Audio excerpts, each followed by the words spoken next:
Magandang umaga po mga kababayan at nandito tayo sa site kung saan itatayo yung condo babahay ni Pangulong Bongbong. Pasok tayo, tingnan natin yung model situation niya o yung model house niya. So ganito siya, no? So maraming building doon sa site. So pakita mo, ganyan siya. Diba? It's really a condo style living, no? Pero syempre, hindi tulad ng mga condominiums, malaki ang babayaran mo monthly. So dito, of course, subsidized ng gobyerno yung ibang babayaran mo, kaya mura lang ang monthly dito.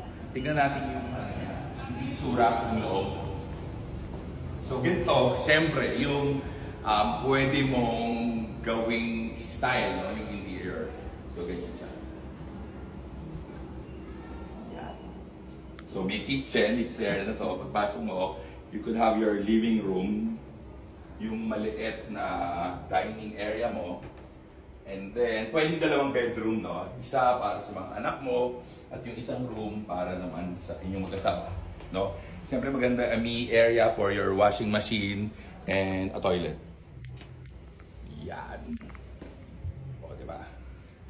So, yun na. Ano pang dapat gawin? So, di-discuss ko mamaya yung mga requirements. Okay?